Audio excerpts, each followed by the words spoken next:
자, 오늘 가져온 영화는 2011년작 장훈 감독의 명작이죠. 고지전. 이게 장훈 감독이 의형제 때 보여줬던 그 기가 막힌 드라마 감성이랑 거기에 김기덕 사단에서 배웠던 그 연출력까지 합쳐져서 와, 솔직히 이 영화는 시나리오 완성도만 놓고 보면 역대급입니다. 그냥 한국 전쟁 영화계의 무간도 같은 느낌이랄까. 그 끔찍한 진흙탕 전쟁 속에서 인간이 어떻게 변해가는지를 아주 그냥 리얼하게 까발려주는 영화거든요. 영화 시작하면 바로 1953년 휴전협상이 진행되는 그 지겨운 상황을 보여줍니다.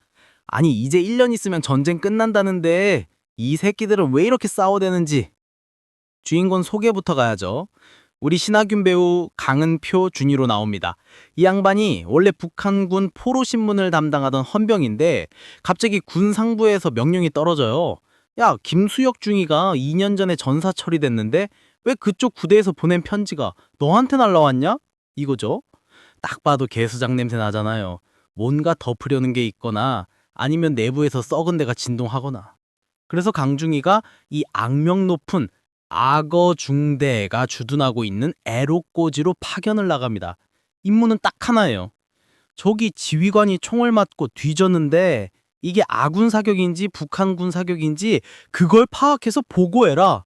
이게 말이 되냐고요. 야, 전쟁터에서 지휘관이 총 맞고 뒤졌는데 그걸 아군이 쐈는지 적이 쐈는지 따지는 것 자체가 이 부대가 얼마나 개판인지 보여주는 겁니다. 이미 부대 분위기는 그냥 정신병원 수준인 거죠. 애록고지의 첫 인상. 강은표 중위가 애록고지에 도착하자마자 느껴지는 분위기는 그냥 좆됐다입니다. 냄새. 일단 흙이랑 시체랑 썩은 냄새가 진동을 합니다. 총알바지. 고지 지키는 게 목표가 아니라 그냥 서로 돌아가면서 총알바지 하는 게 일상이에요. 고지 뺏고 뺏기는 게 이미 스포츠야. 거기서 악어중대 사람들을 만나는데 하나같이 표정들이 전부 넋이 나가 있어요. 야, 저게 사람인지 좀비인지 구분이 안 되는 수준. 근데 그 중대장인 유재호 대위, 이 고수 배우의 눈빛은 또 달라. 뭔가 초월한 듯이 조용하고 그 안에 광기가 번뜩입니다. 근데 이 새끼들의 행동이 졸라 이상해요. 막 서로 통성명도 제대로 안 하고 사복 입은 애들도 돌아다니고 강은표가 헌병 출신이라 따박따박 따시는데 대위가 그냥 툭 던집니다. 여긴 전쟁터입니다, 중위님. 이 말 한마디에 모든 게 용서되는 곳. 계급도, 규율도, 법도, 심지어 인간성도 다 필요 없는 곳인 거죠. 그리고 거기서 강중이는 2년 전 분명히 전사통지서까지 받았던 그 이름을 듣게 됩니다. 김수혁 중이요? 아, 그 새끼 저기 있네. 김수혁 중위와 강은표 중위는 학창시절 친구였어요. 근데 2년 만에 만난 김수혁은 완전히 다른 인간이 돼 있습니다. 2년 전 김수혁. 대학생 징집된 애송이. 겁 많고 총 한 발도 제대로 못 쏘던 애. 2년 후 김수혁. 칼 들고 북한군 모가지 따는 거 아무렇지도 않게 생각하는 미친 개가 되어 있음. 신하균이 보면서 충격을 받죠. 야, 너 총 맞고 뒤진 거 아니었냐? 그 편지 내가 받았는데. 김수혁은 그냥 슥 웃습니다. 죽은 건 맞지. 2년 전에. 이게 무슨 의미겠어요? 2년 전에 나는 죽었고 지금 여기 애록고지에 있는 건 그냥 총만 잘 쏘고 사람만 잘 죽이는 껍데기만 남았다는 거죠. 이 새끼가 이제 이 부대의 실질적인 에이스이자 광기를 주도하는 놈입니다. 자, 김수혁이 2년 전에 나는 죽었다고 고백하는 장면까지 봤습니다. 이제 이 악어 중대가 왜 이렇게까지 노답이 됐는지 그들의 기저를 좀 뜯어봐야 합니다. 이 부대의 특징이 뭐냐면 규율이 없습니다. 헌명 강은표가 와서 이거저거 따지고 불어도 아무도 대수롭지 않게 여깁니다. 왜? 죽음이 일상이기 때문이죠. 약물, 전투 후에는 그냥 마약 같은 걸 복용합니다. 공포와 불안을 잊으려고요. 여기서 현정윤 상병이라는 꼬맹이가 나옵니다. 이 친구가 사실상 마약 보급상 같은 역할이에요. 눈빛이 맞댕이가 가는 게 이미 몸과 정신이 전쟁에 완전히 절여진 상태입니다. 사복, 김수혁을 포함해서 몇 명 애들이 군복이 아니라 사복을 입고 다녀요. 이게 규율 위반? 아, 그딴 거 없어요. 그냥 내가 언제 죽을지 모르는데 군복 따위가 무슨 상관이야? 하는 심리인 거죠. 강은표는 이 부대 사람들을 보면서 확신합니다. 이 부대는 뭔가 덮고 있다. 아군 사례는 확실하다. 근데 그걸 증명하기가 너무 어려워요. 이 새끼들은 이미 집단 광기에 빠져서 서로가 서로의 공범이자 증인이기 때문입니다. 강원표의 원래 임무가 뭐였죠? 김수혁에게서 온 이상한 편지를 조사하는 거였습니다. 이 편지의 내용은 사실상 북한군이 보낸 것입니다. 이걸 강은표가 알게 돼요. 근데 더 중요한 건 이 편지 봉투에 그려진 오리 그림입니다.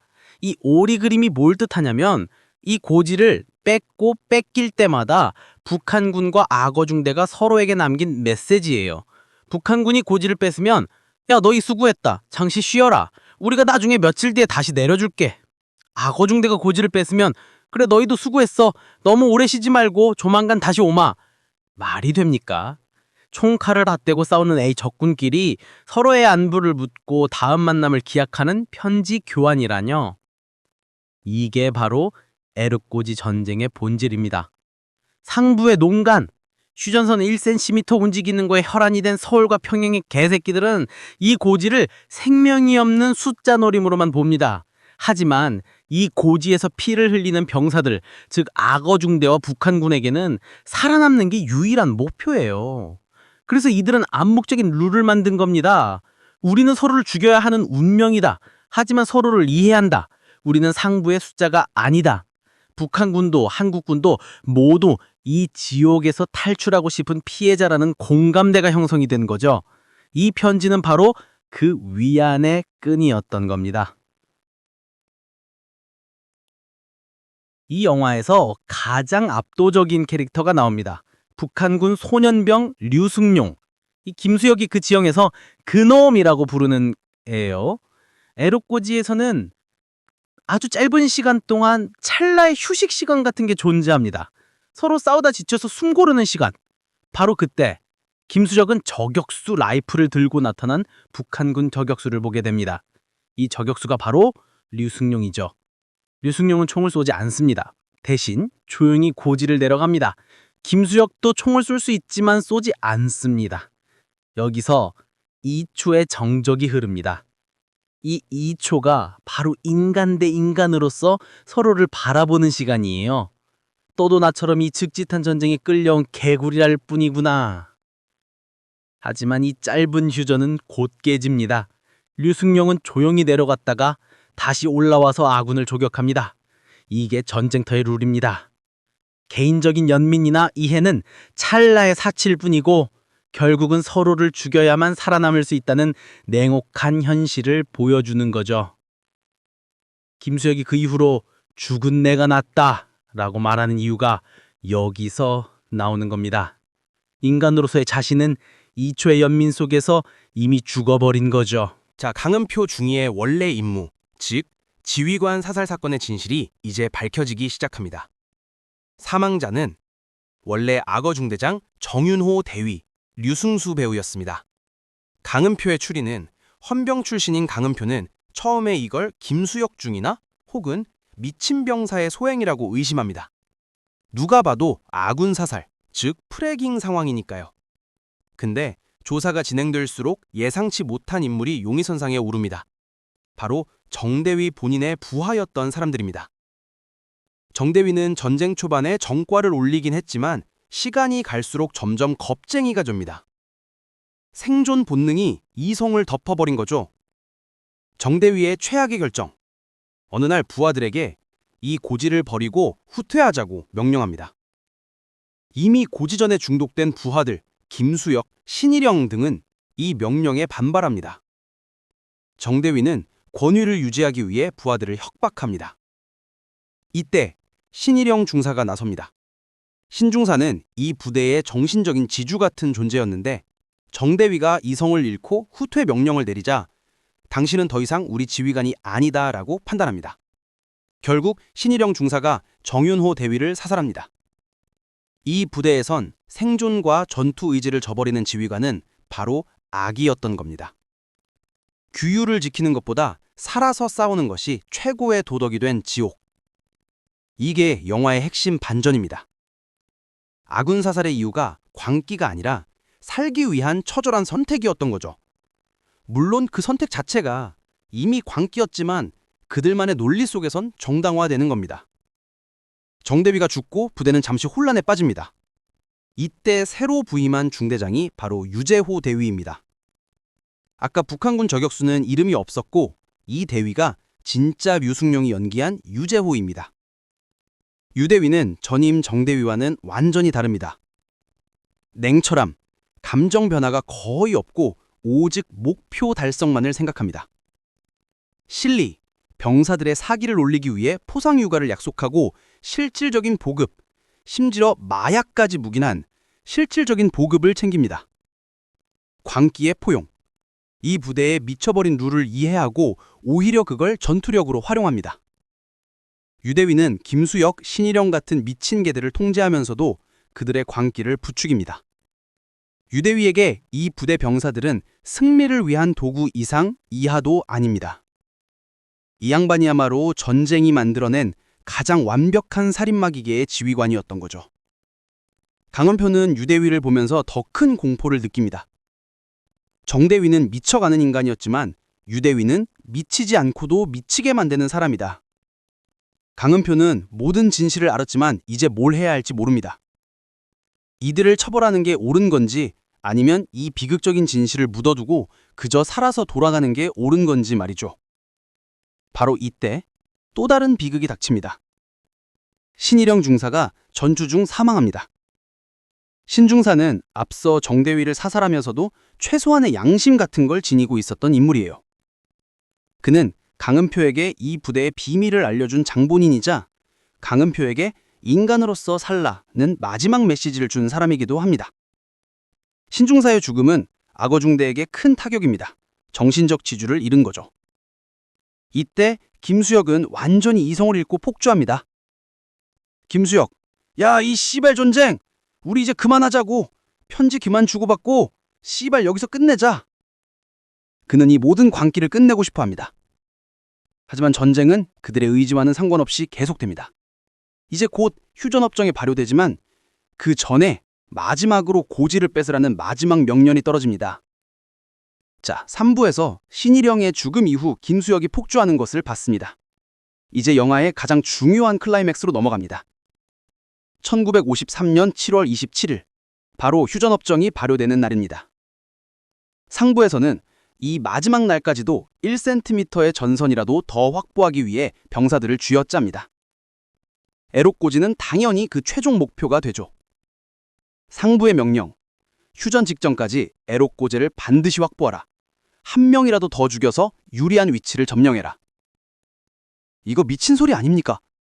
몇 시간 후면 총성이 멈추는데 마지막까지 사람 목숨을 협상 테이블 위에 숫자로 던져 넣는 상부의 잔인함. 애록고제는 이 명령을 받습니다. 이제 그들의 싸움은 생존을 위한 싸움이 아니라 무의미한 죽음을 향한 질주가 됩니다. 김수혁 중위는 이 상황을 완전히 체념합니다. 그는 모든 것을 잃었어요. 어린 시절의 순수함, 친구 신일영, 그리고 인간으로서의 자아까지. 이제 그는 오직 싸움만을 위해 존재하는 괴물이 된 겁니다. 휴전 직전에 고지를 차지하고 있던 건 북한군이었습니다. 그리고 그 북한군을 이끄는 지휘관 역시 이 지긋지긋한 전쟁에 지칠 대로 지친 상태였죠. 근데 이들에게도 마지막 명령이 떨어집니다.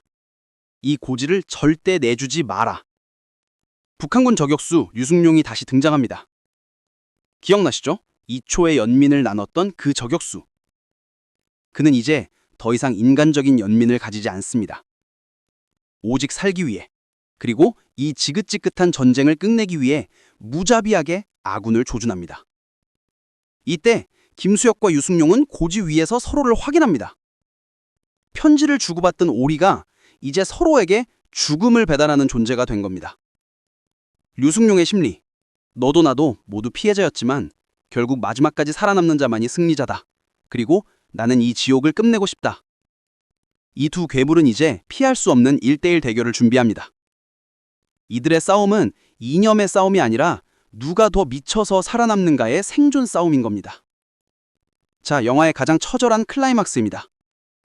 휴전 시각까지 남은 시간은 단 10분. 악어중대는 북한군에게 맹렬하게 돌진합니다. 이들은 인간이 아니에요. 그저 죽음을 향해 내달리는 광신도 집단 같습니다. 김수혁과 류승룡의 처절한 싸움 끝에 김수혁은 치명상을 입습니다. 그리고 류승룡 저격수도 결국 김수혁의 총에 맞습니다.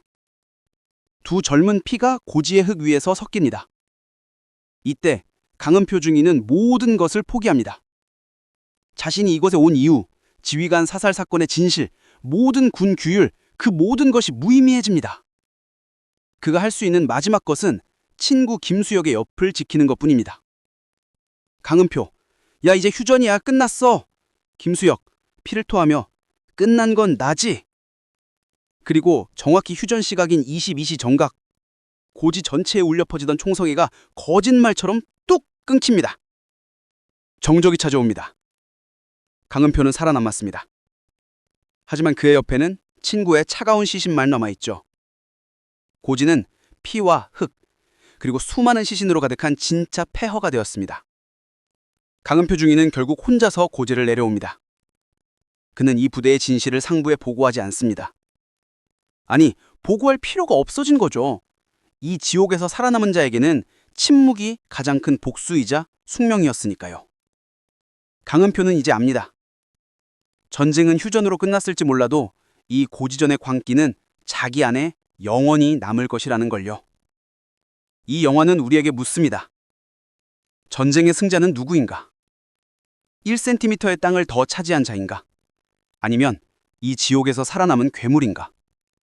이런 영화는 사실 흥행하기는 어려워요. 너무 비극적이고 너무 리얼하거든요. 근데 시나리오와 연출은 진짜 역대급입니다. 15세 관람가라고? 이거 보면 멘탈에 금이 갈 겁니다.